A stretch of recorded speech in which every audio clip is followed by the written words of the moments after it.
The cardiovascular system. Cardiovascular examination begins with the positioning of the patient at 45 degrees, in bed and with the chest I'd exposed. like to examine your heart, please. You mind taking off your shirt, please? Thanks. Yeah.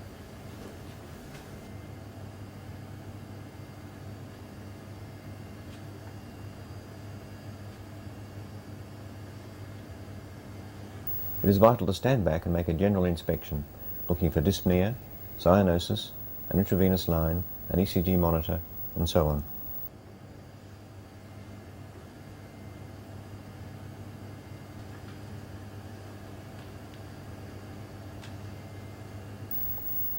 The detailed examination begins with the hands. Here the examiner is looking for clubbing, the stigmata of infective endocarditis, and for peripheral cyanosis.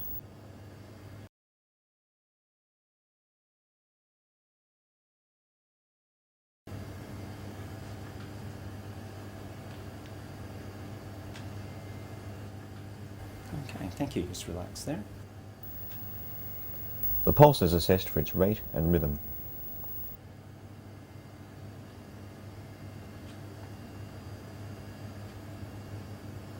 And I'm also going to feel a pulse in the top of your thigh.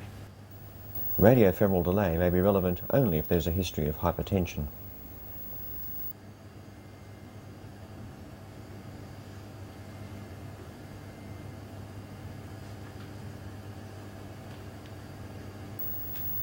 The blood pressure cuff should be 2/3 the size of the upper arm.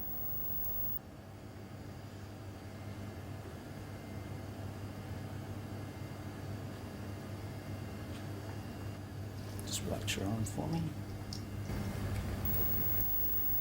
Begin by estimating the systolic blood pressure by palpating the radial pulse.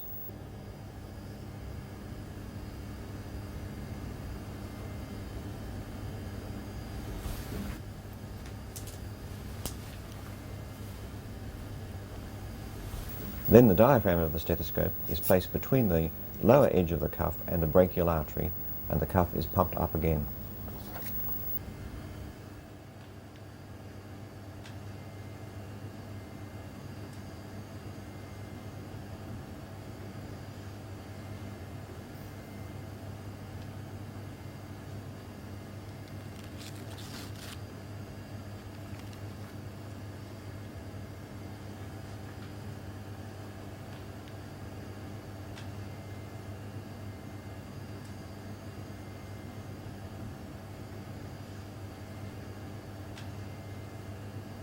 The examination moves on to the face, where the eyes are inspected for scleral jaundice and the orbits for xanthelasma. Look at the conjunctivae for pallor.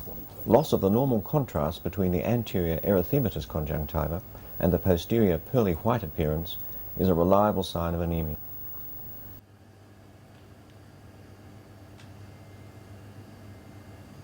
Look for the malar flush of mitral stenosis, and in the mouth for the high arched palate of Marfan syndrome, and at the state of the teeth.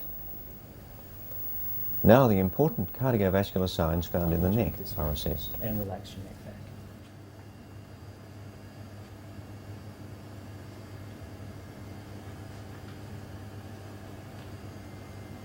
Look carefully at the JVP and attempt to assess its character and height. The normal JVP can be seen to flicker twice during each cardiac cycle. Pressure over the upper abdomen for 15 seconds normally causes a transient rise in the JVP. A more sustained rise is a reliable sign of left or right ventricular failure, the abdomino-jugular reflux test. Next, the character of the carotid pulse is assessed. The examiner's attention now turns to the precordium.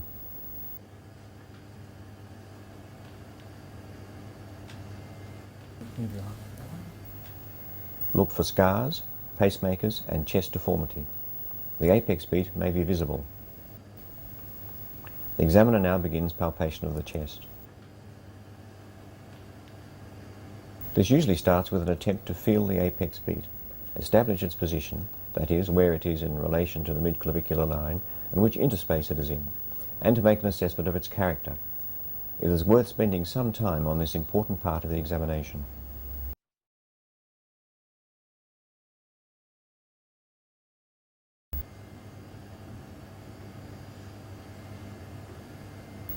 Palpation to the left of the sternum is performed to feel for a parasternal impulse. The hand then feels over towards the apex and at the base of the heart for the presence of a thrill, which is a palpable murmur.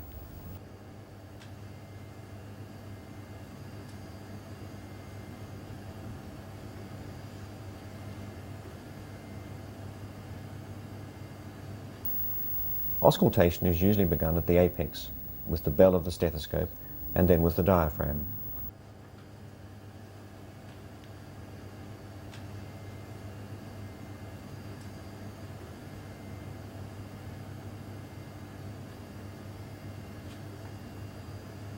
The lower left sternal edge and the base of the heart are listened to in turn.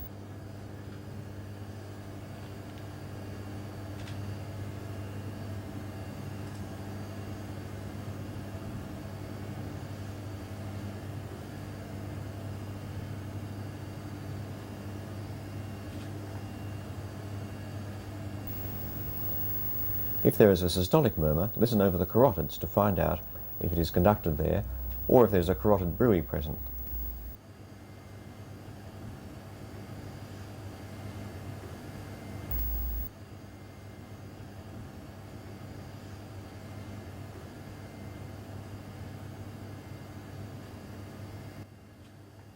Would you mind rolling onto this? The mitral area is reassessed with the patient in the left lateral position. Here the tapping beat of mitral stenosis may be palpable, and the middle and late systolic murmur of mitral stenosis may be audible.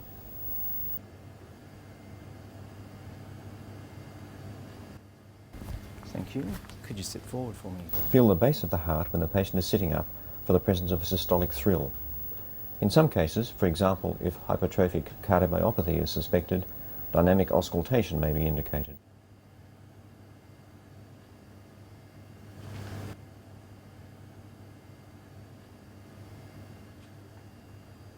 First to take a breath in and then breathe all the way out. Empty your lungs entirely.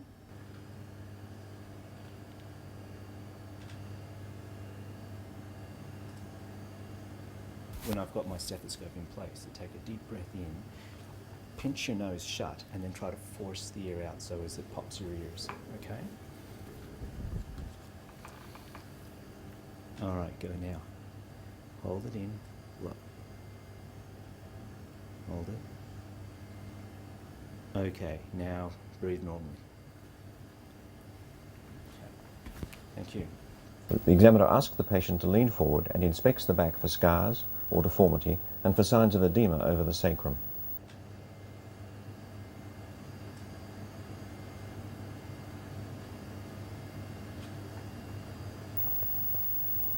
Percussion of the lower lung fields may reveal a pleural effusion, and auscultation, the inspiratory crackles that occur in patients with heart failure. So take a deep breath in and out.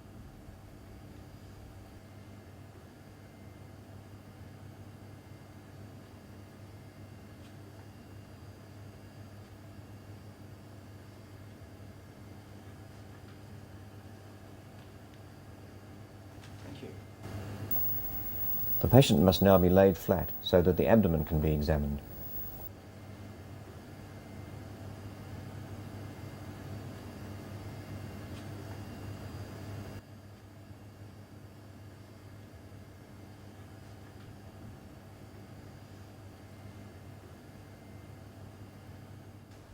Comfortable like that? The liver is felt with the right hand as the patient breathes in. A pulsatile liver is a reliable sign of tricuspid regurgitation. If endocarditis is suspected, the examiner should feel for the spleen. The examination concludes with an assessment of the legs.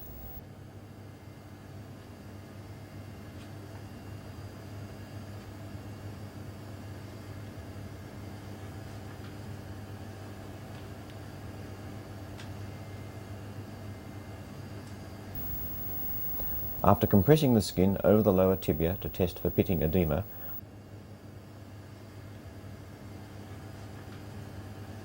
the examiner feels the dorsalis pedis and posterior tibial pulses on each side. Compressing the calves for tenderness may be worthwhile if there is any clinical suspicion of deep venous thrombosis. The optic fundi should be examined if infective endocarditis is suspected.